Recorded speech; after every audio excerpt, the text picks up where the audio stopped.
Selamat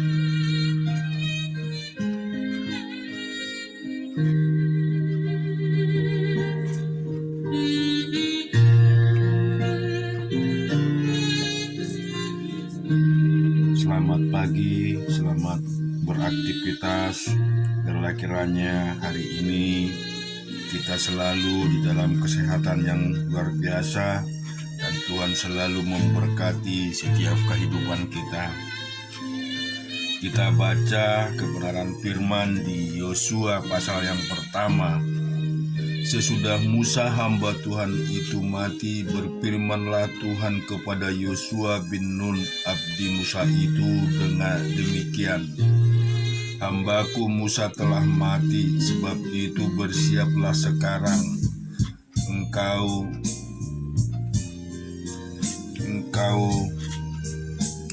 dan seluruh bangsa itu menuju negeri yang akan kuberikan kepada mereka, kepada orang Israel itu.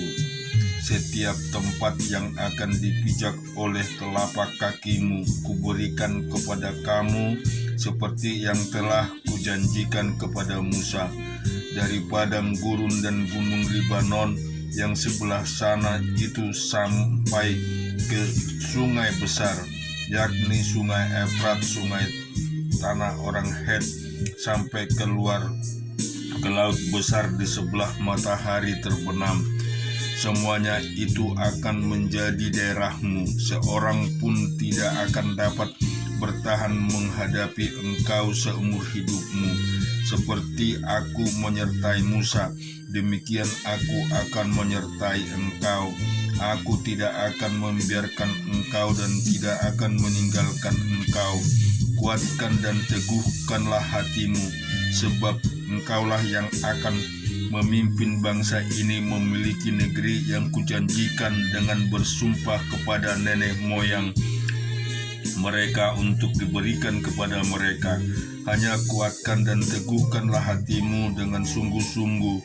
Bertindaklah hati-hati sesuai dengan seluruh hukum yang telah diperintahkan kepadamu oleh bangsaku hambaku Musa. Janganlah menyimpang ke kanan atau ke kiri, supaya engkau beruntung kemanapun engkau pergi.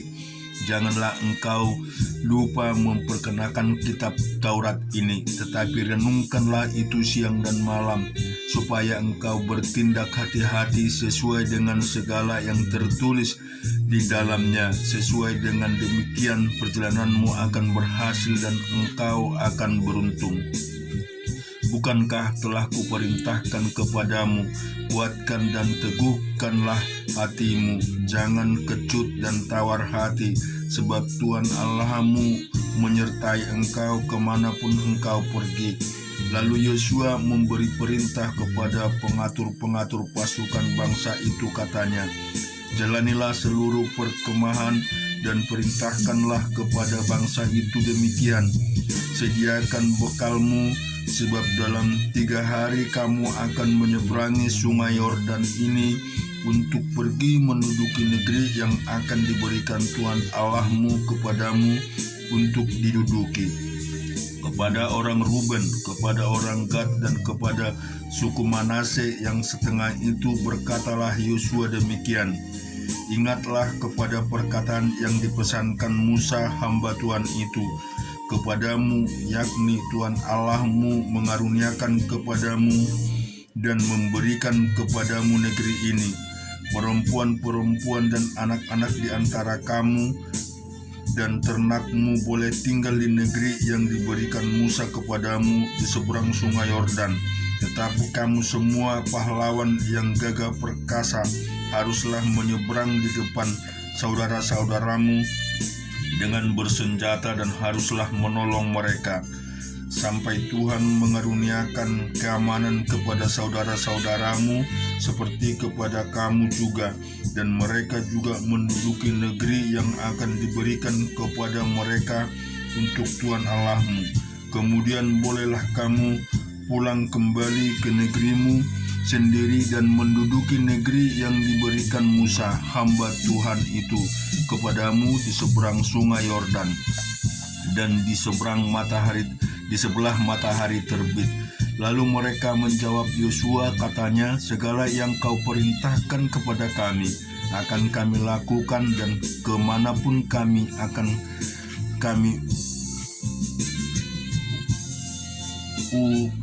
suruh kami pergi. Sama seperti kami mendengarkan perintah Musa, demikian kami akan mendengarkan perintahmu. Hanya Tuhan Allahmu kiranya menyertai engkau seperti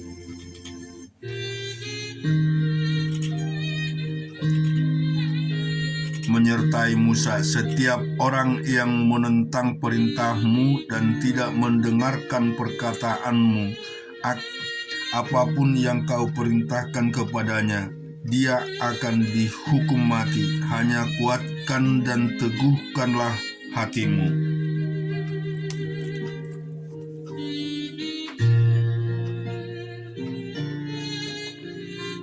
Kita baca di dalam Mazmur 89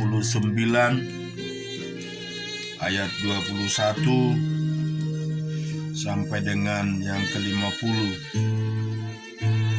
Aku telah mendapat Daud hambamu, aku telah mengurapinya dengan minyakku yang kudus, maka tanganku tetap dengan dia, bahkan lenganku meneguhkan dia. Musuh tidak akan menyergapnya dan oleh curang tidak akan menindasnya. Aku akan menghancurkan lawannya dari hadapannya, dan orang-orang yang membencinya akan kubunuh. Kesetiaanku dan kasihku menyertai dia, dan oleh karena namaku tanduknya akan meninggi. Aku akan membuat tangannya menguasai laut, dan tangan kanannya menguasai sungai-sungai. Dimanapun akan berseru, dia pun akan berseru kepadaku, Bapakku, engkau Allahku, dan gunung batuku, keselamatanku. Aku pun juga akan mengangkat dia menjadi anak sulung, menjadi yang maha tinggi di antara raja-raja bumi. Aku akan memelihara kasih setiaku kepada dia untuk selama-lamanya, dan perjanjianku teguh bagi dia. Aku menjamin akan ada anak cucu sampai selama-lamanya, dan tahtanya seumur langit. Jika anak-anaknya meninggalkan Tauratku dan mereka tidak hidup menurut hukumku, jika ketetapanku mereka langgar dan tidak berpegang pada perintah-perintahku, maka aku akan membalas pelanggaran mereka dengan gada dan kesalahan mereka dengan pukulan-pukulan. Tetapi kasih setiaku tidak akan kau jauhkan daripadanya, dan aku tidak akan berlaku curang dan hal kesetiaanku.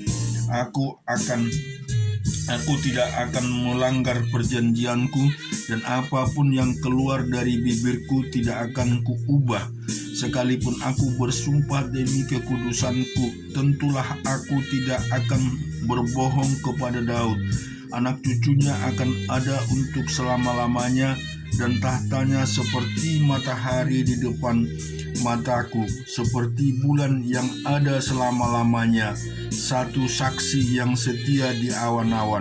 Tetapi engkau sendiri menolak dan membuang menjadi gemas kepada orang yang kuurapi. Pembatalan perjanjian dengan hambaku menajiskan mahkotanya laksana debu. Melanda segala temboknya, membuat kubu-kubu menjadi reruntuhan. Semua orang yang lewat di jalan merampoknya, dan ia menjadi celah bagi tetangganya. Engkau telah meninggikan tangan kanan para lawannya, telah membuat semua musuhnya bersukacita. Juga kau balikkan mata pedangnya, dan tidak membuat dia dapat bertahan dalam peperangan. Engkau menghentikan kegemilangannya, dan tahtanya kau campakkan ke bumi.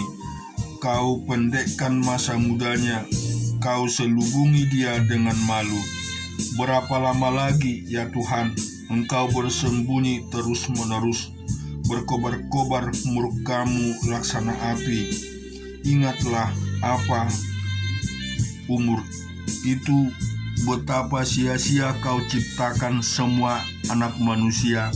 Siapakah orang yang hidup dan yang tidak mengalami kematian, yang dapat meluputkan nyawanya dari kuasa dunia orang mati? Di manakah kasih setiamu yang mula-mula, ya Tuhan, yang telah kau janjikan dengan sumpah kepada Daud demi kesetiaanmu? Ingatlah celah hamba-Mu, ya Tuhan, bahwa dalam dadaku aku menanggung penghinaan segala bangsa yang dilontarkan oleh musuh-musuh-Mu, ya Tuhan, yang dilontarkan mencela jejak lengan orang yang Kau urapi. Terpujilah Tuhan untuk selama-lamanya. Amin, ya amin.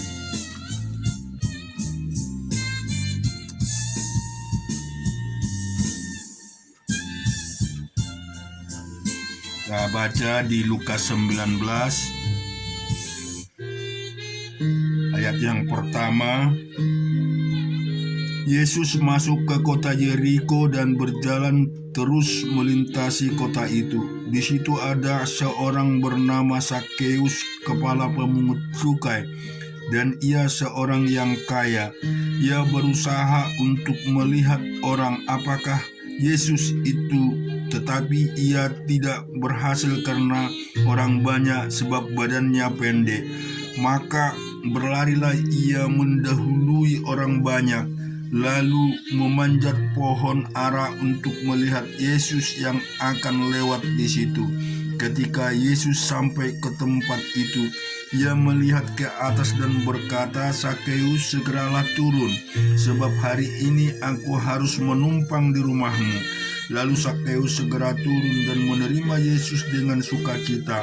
Tetapi semua orang yang melihat hal itu bersungut-sungut. Katanya, ia merupakan menumpang di rumah orang berdosa. Tetapi Sakeus berdiri dan berkata kepada Tuhan, "Tuhan, setengah dari milikku akan kuberikan kepada orang miskin, dan sekiranya ada sesuatu yang kuperas dari seorang akan kukembalikan 4 kali lipat." Kata Yesus kepadanya, "Hari ini telah terjadi keselamatan kepada rumah ini, karena orang ini pun anak Abraham, sebab Anak Manusia datang untuk mencari dan menyelamatkan yang hilang." Untuk mereka yang mendengar dia di situ, Yesus melanjutkan perkataannya dengan suatu perumpamaan, sebab ia sudah dekat Yerusalem dan mereka menyangka bahwa kerajaan Allah akan segera kelihatan. Melempari kita dengan batu.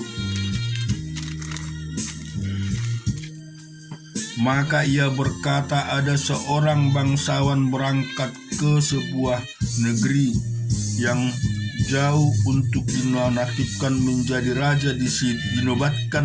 raja di situ, dan setelah itu baru kembali. Ia memanggil 10 orang hamba untuk memberikan 10 mina kepada mereka. Katanya, "Pakailah itu untuk berdagang sampai aku datang kembali." Akan tetapi orang-orang sebangsanya membenci dia, lalu mengirimkan utusan menyusul dia untuk mengatakan, "Kami tidak mau orang ini menjadi raja atas kami." Dan terjadilah ketika ia kembali setelah ia dinobatkan menjadi raja, ia menyuruh memanggil hamba-hambanya yang telah diberikan uang itu untuk mengetahui berapa hasil dagang mereka masing-masing. Orang yang pertama datang dan berkata, "Tuan, mina Tuan yang satu itu telah berhasil 10 mina." Katanya kepada orang itu, "Baik sekali perbuatanmu itu, hamba yang baik, engkau telah setia dalam perkara kecil, karena itu terimalah kekuasaan atas 10 kota. Datanglah yang kedua dan berkata, "Tuan, mina Tuan telah berhasil 5 mina." Katanya kepada orang itu, "Dan engkau kausi 5 kotak." Dan hamba yang ketiga datang dan berkata, "Tuan, ini mina Tuan aku telah menyimpan dalam sapu tangan, sebab aku takut akan Tuan, karena Tuan adalah manusia yang keras. Tuan mengambil apa yang tidak pernah Tuan taruh, dan Tuan menuai untuk yang tidak Tuan tabur."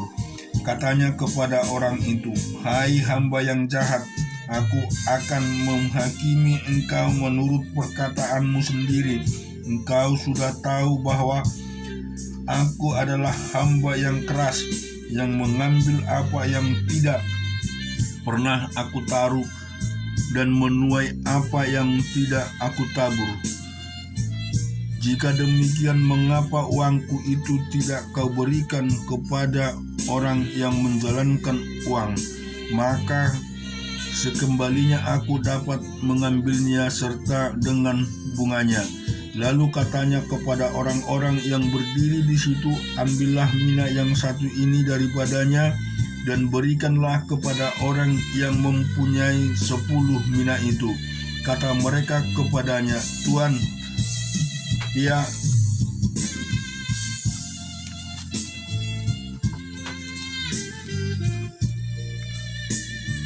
Kata mereka kepadanya, "Tuan, ia sudah mempunyai 10 mina." Jawabnya, "Aku berkata kepadamu, setiap orang yang mempunyai kepadanya akan diberi, tetapi siapa yang tak mempunyai daripadanya akan diambil juga yang ada padanya. Akan tetapi semua seteruku ini yang tidak suka aku menjadi rajanya, bawalah mereka kemari dan bunuhlah mereka di depan mataku." Puji Tuhan. Kita bersyukur, berterima kasih kepada Tuhan. Belajar dan merenungkan seperti perbuatan Zakheus yang begitu rindu dan begitu ingin melihat Yesus. Bahkan dia sampai berusaha untuk melihat Yesus dengan cara dia sendiri melakukan memanjat pohon. Tuhan telah melihat hatinya yang baik hati, dan dia menjadi bagian daripada Tuhan Yesus. Demikian juga kita melihat bagaimana di dalam perumpamaan ini, ketika kita diberikan 1 talenta dan diberikan satu yang kemampuan yang luar biasa, biarlah itu kita kelola, biarlah itu kita lakukan sehingga menjadi berkat-berkat yang Tuhan berikan di dalam hidup kita selalu. Terima kasih, Tuhan memberkati kita semua.